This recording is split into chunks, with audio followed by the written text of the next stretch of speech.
Hello friends, welcome to my YouTube channel. Friends, ये GS two lecture series का 16th number lecture है।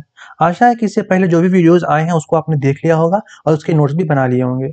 अगर इनके हिसाब से कोई वीडियो छूट गया है या कोई वीडियो आपने नहीं देखा है तो प्लीज़ उसे जा करके देख लीजिए और उसके नोट्स भी जरूर बना लीजिएगा। फ्रेंड्स, अगर आपको मेरे ये वीडियोस पसंद आ रहे हैं तो प्लीज़ से इसको शेयर जरूर कीजिए और जब भी मैं क्वेश्चन पूछता हूँ तो कमेंट करना बिल्कुल ना भूलें और साथ ही मेरे चैनल को सब्सक्राइब कर लीजिएगा और एक लाइक तो बनता है। ठीक है फ्रेंड्स, अब देखिए ऑर्डिनेंस का डेफिनेशन सबसे पहले हम जानते हैं। ऑर्डिनेंस जो होता है, अगर उसको पूछा जाए कि व्हाट इज ऑर्डिनेंस, तो आप ये लिख सकते हैं कि ordinance an ordinance is a law that is promulgated by the president of India और गवर्नर ऑफ द स्टेट। ठीक है, ओनली व्हेन इंडियन पार्लियामेंट और state legislature is not in session. ठीक है, समझ में आ गई बात। ये होता है क्या, ऑर्डिनेंस। इसकी हिंदी में क्या बोलते हैं, इसको अध्यादेश। ठीक है, अब देखिए मैंने आपको बता दिया इसका डेफिनेशन। ठीक है, अब आप ये समझिए कि प्रेसिडेंट जो इसको पास करता है वो करता है कौन से आर्टिकल से, आर्टिकल 123 से, और गवर्नर जो पास करता है वो करता है 213 से। बस देखिए 1 2 3 यहाँ से इसको उड़ा दीजिए तो ये हो जाएगा 213। याद रखने के लिए ऐसे ही याद रखना है। ठीक है, चलिए अब देखिए मैंने आपको क्या कहा, ये एक्सेप्शनल केस में यूज होता है इमीडिएट एक्शन के लिए। कोई मतलब ऐसा ऐसा फैसला लेना है जो इमीडिएट चाहिए, बहुत उसका नीड जो है, एक्सेप्शन का केस है और उसका नीड है उस टाइम पे, तो ही वो इमीडिएट एक्शन को फॉलो करने के लिए इस तरीके की ऑर्डिनेंस लाया जाता है। ठीक है, either of the house is not in session, अगर दोनों में से कोई एक भी हाउस सेशन में नहीं है तभी जाकर के ऑर्डिनेंस जो है वो लाया जाएगा। ठीक है, अब देखिए इसका एक और फैक्ट क्या है कि ये मैक्सिमम कितने दिन के लिए वैलिड रह सकता है, 6 महीने 6 वीक के लिए। ये याद रखिएगा, ये पूछा जाता है एग्जाम्स में। 6 मंथ 6 वीक के लिए ये मैक्सिमम वैलिड होता है। इसके बाद क्या होता है, इसके बाद अगर जैसे ही संसद जो है, चाहे स्टेट लेजिस्लेचर जो है, वो फंक्शन में आएगी, सेशन में आएगी, तो आपको ऑर्डिनेंस को चर्चा करना पड़ेगा, उसको बहुमत से मतलब पास करवाना होगा। ठीक है, चलिए आगे देखते हैं। नंबर ऑफ ऑर्डिनेंस जो है 1950 में 7.1 के आसपास पर ईयर थे और ये धीरे धीरे क्या होने लगे, इंक्रीज होने लगे। 70s तक इसी तरीके का हालत था, लेकिन 80s 90s में ये हो गए 15 से लेकर के 19 ऑर्डिनेंस। ठीक है, 2019 में हो गए 16, 2020 हो गए 20। तो इस तरीके से क्या देख रहे हैं, ट्रेंड क्या हो रहा है, बढ़ रहा है। अभी स्टेट लेजिस्लेचर का आपको मैं बताऊंगा। हमारे बिहार में एक बार हुआ था ऐसा, एक बार नहीं कई बार हुआ है। बहुत सारे केस, 200 से ज्यादा केस जो है वो मतलब 200 से ज्यादा जो ये है ऑर्डिनेंस पास किए गए थे। ठीक है, केसेस के बारे में भी हम लोग आज चर्चा करेंगे। तो फ्रेंड्स ये देखिए, reason of rise of ordinance, ordinance का राइज क्यों हो रहा है, इतना ज्यादा ऑर्डिनेंस बढ़ क्यों रहा है। तो पहला तो है कोalition गवर्नमेंट, सरकार स्थिर नहीं है, गठबंधन की सरकार बनी हुई है, तो वहां पे फैसला जो है वो संसद भवन में आसानी से हो नहीं पाता है। ठीक है, तो इसीलिए क्या होता है, कोaliशन गवर्नमेंट में भी जरूरत पड़ जाती है ऑर्डिनेंस की। मतलब काम इमीडिएट काम है तो पहले इसको ऑर्डिनेंस पास करके कर लीजिए, बाद में देखा जाएगा। वो पास होगा तो वेल एंड गुड है, नहीं पास होगा तो क्या ही कर सकते हैं वाली बात है। ठीक है, आगे देखिए, reluctance of ruling party to face the house. कई ऐसी रूलिंग पार्टियां होती है जो हाउस में विपक्षियों को फेस करने से घबराती हैं, तो वो भी चाहती हैं कि ऑर्डिनेंस से काम कर लें और जो भी काम है वो जो है उस टाइम पे हो जाए, क्योंकि वो वैलिड रह जाता है। अगर वो ऑर्डिनेंस हट भी गया ना तो भी वो वैलिड रह जाता है। ठीक है, तो इसीलिए चाहती हैं ऐसा कई जो है रूलिंग पार्टी। ठीक है, आगे देखते हैं। लैक ऑफ मेजोरिटी इन इधर हाउस में, किसी एक हाउस में, लोकसभा या राज्यसभा, किसी दोनों में से किसी एक हाउस में अगर सत्ता का संख्या कम है, मतलब सत्ता के सदस्यों की संख्या कम है जैसे, तो उस केस में भी क्या होता है, ऑर्डिनेंस पास करवा करके पहले काम कर लिया जाता है और फिर बाद में उसको छोड़ दिया जाता है कि जब सेशन होगा उस टाइम पे उसको डिस्कस कर लिया जाएगा। बात समझ रहे हैं। फिर आता है कि फ्रीक्वेंट इंटरप्शन, ये भी वही चीज है, इंटरप्शन होगा, मतलब विपक्षियों का बार बार कोई मुद्दा है उससे विपक्षियों का बार बार जो है इंटरप्शन हो रहा है, तो उन सब से भी बचने के लिए क्या हो रहा होता है, क्या करते हैं, ऑर्डिनेंस के थ्रू हम लोग जो है वो ऑर्डिनेंस पास करके जो लॉ बना दिया जाता है। ठीक है, बात समझते हैं, आगे बढ़े। देखिए और क्या है, what are the issues that is related to ordinance. देखिए पहला तो ये एक इशू है जो इसमें सब नेगेटिव पॉइंट क्या क्या है वो देखिए। पहला जैसे ही ऑर्डिनेंस अगर आप बहुत ज्यादा मात्रा में जारी कर रहे हैं, ऑर्डिनेंस पास कर रहे हैं, तो क्या होगा, इससे violation of separation of power होगा, है ना। सेपरेशन ऑफ पावर का हनन हो रहा है, मतलब जिसकी जो शक्तियां थी उसको क्या किया जा रहा है, रोका जा रहा है, समझ रहा है। तो सेपरेशन ऑफ पावर का उल्लंघन हो रहा है, ठीक है। और क्या है, पास्ट इन हास्ट, जल्दी जल्दी में, मतलब क्या कहते हैं, बहुत तेजी में जो है लॉ पास करके उसका यूज कर लिया गया, उससे जो है वो मतलब नियम भी बना दिए गए, ठीक है। तो ऐसे में क्या होता है, जरूरी नहीं है कि अच्छा लॉ ही बन के आएगा, ठीक है। प्रॉपर डिस्कशन नहीं होगा तो अच्छा लॉ बन के नहीं आएगा। इसकी चर्चा मैंने पिछले लेक्चर में जब मैं पार्लियामेंट्री कमेटी के बारे में बता रहा था वहां भी मैंने बताई हुई है कि कैसे जो है वो लॉ पे असर पड़ता है, ठीक है। चलिए आगे बढ़ते हैं। और क्या है, अनडेमोक्रेटिक है। अनडेमोक्रेटिक का मतलब क्या हो गया कि that is kill the basic principle of democracy. मतलब क्या हो गया कि डेमोक्रेसी क्या करता है कि संसद भवन में जाइए, चाहे स्टेट लेजिस्लेचर में जाइए और वहां पे डिस्कशन कीजिए, तब जाकर के जो आउटकम निकल के आएगा वही असली होगा, ठीक है। अमृत कैसे निकलता है, देवासुर संग्राम हुआ, असुर और क्या कहते हैं देवता, दोनों के बीच में जो है वो लड़ाई हुआ, मंथन हुआ, तब जाकर के अमृत निकलता है। समझ रहे मेरी बात को। तो अमृत अगर निकालना है तो पक्ष और विपक्ष दोनों को आपस में क्या होगा, भिड़ना पड़ेगा, आपस में जाकर के उन दोनों को वार्तालाप करना पड़ेगा, समझ रहे। जब तक में आप डिस्कशन नहीं कीजिएगा तो अमृत जैसा जो है वो एक्ट नहीं बन के आएगा आपके सामने।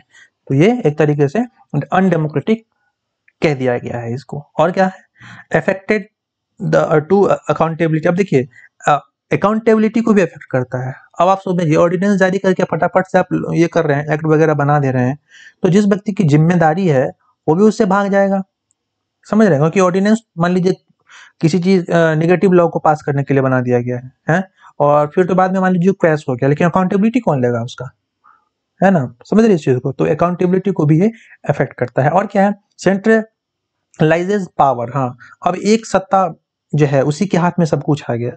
जहां डिस्कशन होना था, मल्टीपल पीपल जो है उसमें पार्टिसिपेट करने वाले थे, वो नहीं हुआ, तो पावर क्या हो रहा है, सेंट्रलाइज्ड हो रहा है, ठीक है। तो एक ये भी इशू हो गया।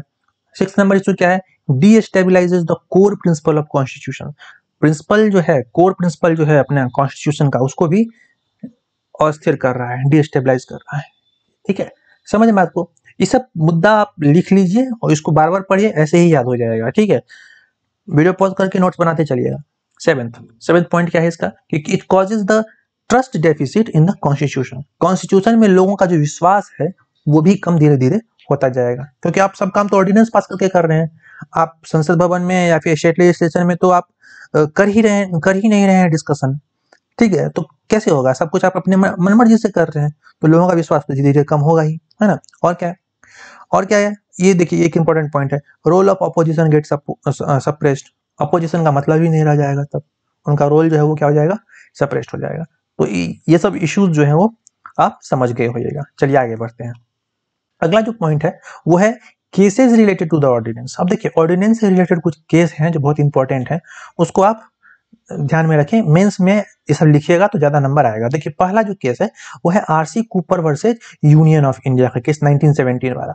1970 में एक केस आया, इसमें यूनियन ऑफ इंडिया के वर्सेज मतलब अगेंस्ट में था ये, ठीक है। इसमें क्या था, आरसी कूपर जी ने किया था। अब देखिए इसमें क्या है कि ordinance can be challenged in court if immediate action is not required. Supreme court ने ये कहा है कि आप ऑर्डिनेंस पास कीजिए और अगर ये ऑर्डिनेंस को कोई चाहे तो उसको चैलेंज कर सकता है कोर्ट में, ठीक है।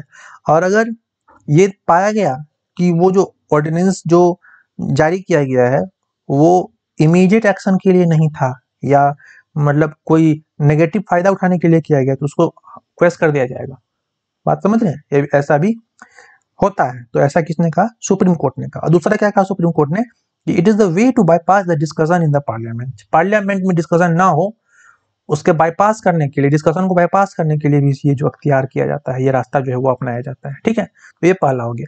दूसरा एक और सब पॉइंट मैंने लिखा है, वैसे दूसरा नंबर पॉइंट ये होना चाहिए था, आप नंबर 2 लिख के लिखिएगा कि A K Roy versus Union of India, ठीक है। A K Roy versus Union of India. इसमें क्या हो गया था कि ordinance are not beyond the judicial क्या कहते हैं, जुडिशियल रिव्यू से बियॉन्ड नहीं है, ठीक है। अगर सरकार कोई ऑर्डिनेंस पास करती है, कोई उसके थ्रू कोई लॉ बनाती है, कोई एक्ट पास होता है, तो जुडिशियल रिव्यू का हक है कोर्ट को, ठीक है। मतलब आरसी के ऊपर वाला जो केस था उसमें भी सुप्रीम कोर्ट ने कह दिया कि चैलेंज कर सकते हैं, ठीक है। और ये आरसी के ऊपर का केस है। और एक ये है कि AK Roy versus union of India में कहा कि सुप्रीम कोर्ट या कोई भी कोर्ट खुद से भी रिव्यू कर सकती है, जुडिशियल रिव्यू कर सकती है किस चीज में, अपने पिछले जो उन्होंने क्या कहते हैं जजमेंट पास किए हैं उसके ऊपर। तो ये दो केस आप याद रखिएगा।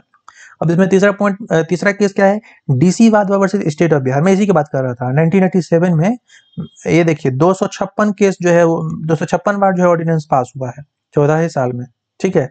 14 साल में 256 बार, ये 1987 का केस है, DC Wadhwa versus state of Bihar. तो 256 ऑर्डिनेंस जो है 14 साल में पास हुआ था, जिससे कि स्टेट गवर्नमेंट को बाईपास किया जा सके। समझ रहे, क्योंकि बिहार में क्या है, विधान परिषद विधानमंडल सॉरी दोनों है, स्टेट जो कहते हैं ना अपर हाउस लोअर हाउस दोनों है वहां पे, ठीक है। लेजिस्लेटिव असेंबली भी है वहां पे और लेजिस्लेटिव काउंसिल भी है वहां पे, ठीक है। तो अगर दोनों में बहुमत नहीं रहेगा तो फिर सरकार को तो दिक्कत है ना, मतलब पास करने में कोई भी एक्ट कैसे बनेगा तब। तो इसलिए अगला पॉइंट कहते हैं कि सुप्रीम कोर्ट ने इस केस में क्या कहा, it can be used only in exceptional purpose, ठीक है।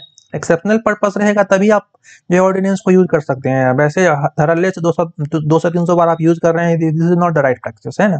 तो it is not a substitute to law making process. Law making process जितना भी है, जिस प्रोसेस से लॉ बनता है, उसका सब्स्टिट्यूट नहीं है ये कि ऑर्डिनेंस पास कर दीजिए लॉ बना दिए, ऐसा नहीं कीजिए, ठीक है। ऐसा किसने कहा, सुप्रीम कोर्ट ने कहा। एक और इसमें एक पॉइंट आप ऐड कर लीजिए कि 2020 में केरला ने 80 ऑर्डिनेंस पास किए हैं, यहीं महाराष्ट्र ने भी 20 ऑर्डिनेंस पास किए। इतना नंबर जो ऑर्डिनेंस पास हो रहा है ये सही नहीं है, ठीक है। चलिए अगला पॉइंट क्या है, Krishna Kumar Singh versus state of Bihar, 2017 का केस है ये। तो Krishna Kumar Singh versus state of Bihar में ये कहा गया कि ऑर्डिनेंस क्या कहते हैं mandatorily placed before the legislature. जो भी ऑर्डिनेंस बनाया जाता है उसको लेजिस्लेचर के सामने रखना है, कब, 6 महीने 6 वीक के अंदर, ठीक है। और अगर आप उसको नहीं रखेंगे तो वो हट जाएगा, उसका कोई वैल्यू नहीं रह जाएगा ऑर्डिनेंस का, ठीक है। वो क्रैश हो जाएगा अपने आप, ठीक है। तत्काल प्रभाव से वो हट जाता है। 6 महीने 6 वीक के बाद वो क्या होता है, मतलब वो तत्काल प्रभाव से हट जाता है। समझ गए मेरी बात को। It is also against the constitutional morality, it is also against the constitutional morality, constitutional morality के अगेंस्ट है ये। समझ में आ गई बात, हाँ बड़े आगे। तो आपको पूरा जो है परफॉर्मेंस समझ में आ गया होगा। तो आप अब इससे रिलेटेड कोई भी आंसर आप आराम से लिख सकते हैं। कंक्लूजन में कुछ पूछे अगर आपको समझ में नहीं आ रहा तो आप 2 लाइन में बता देता हूँ, बाकी आपको मैंने जितना बताया हुआ है इससे पहले के वीडियोस के कंक्लूजन में, उसको भी जोड़ करके आप एक अच्छा पॉइंट बना सकते हैं। जैसे सुप्रीम कोर्ट वाला मैंने बता दिया था, ये तो धर्म तत्व जाएगा, उसका भी यूज कर सकते हैं कि सुप्रीम कोर्ट भी ऐसा कहता है तो हर जगह पे जो है धर्म का जो है वो फॉलो होना चाहिए, वहीं पे विजय होती है इसलिए, ठीक है। या फिर आपको कुछ समझ में नहीं आ रहा है तो ऐसे भी लिख सकते हैं कि ऑर्डिनेंस शुड बी, ठीक है, ऑर्डिनेंस इसमें लिख देता हूं मैं, ordinance should be used as a tool of last resort specially in the unforeseen condition, ठीक है। It should not be the क्या कहेंगे, it should be the weapon of a particular people और द इंडिविजुअल और the party for the personal gain. बस हो गया, इतना आप लिख सकते हैं। समझ में आ गई बात। तो अपने मन से भी 2-4 लाइन अपने मन से भी कंक्लूजन में आज लिखिएगा, ठीक है। थोड़ा सा कैपेसिटी को भी धीरे धीरे बढ़ाते जाना है, ठीक है। समझ रहे मेरी बात को। देखिए स्टार्ट जो होता है ना हर एक व्यक्ति का स्लो होता है। जब आप देखते हैं कि आसमान में जेट उड़ रहा है, बोले वाह कितना स्पीड से उड़ रहा है ना। लेकिन आप इस चीज को समझिए, जब वो जेट उड़ना स्टार्ट हुआ था ना उस टाइम पे उस जेट की स्पीड कितनी थी, 0 किलोमीटर प्रति घंटा, ठीक है। तो हर व्यक्ति का स्टार्ट जो होता है वो ऐसे ही 0 से स्टार्ट होता है, और एक दिन वही छोटा छोटा प्रयास जो है एक बहुत बड़ा अमाउंट में सबके सामने निकल के आता है। इसीलिए कहते हैं ना, होके मायूस यूं ना शाम से ढलते रहिए, होके मायूस यूं ना शाम से ढलते रहिए, जिंदगी भोर है सूरज से निकलते रहिए। और एक ही ठाव पर ठहरोगे तो थक जाओगे, एक ही ठाव पर ठहरोगे तो थक जाओगे, धीरे धीरे ही सही राह पर चलते रहिए, धीरे धीरे ही सही राह पर चलते रहिए, ठीक है। तो इस चीज को ध्यान में रखिएगा। और अगर आपको ये वीडियो अच्छे लग रहे हैं तो please like share comment and subscribe जरूर कर दीजिएगा। और एक और काम कर लीजिए, मैंने एक टेलीग्राम ग्रुप बना दिया है, जा करके सर्च कीजिए टेलीग्राम पे मेरे यूट्यूब चैनल का नाम आपको आराम से वो मिल जाएगा, उसको ज्वाइन कर लीजिए। ठीक है, तो अभी के लिए इतना ही। बाय बाय, टेक केयर, अपना बहुत ख्याल रखिएगा।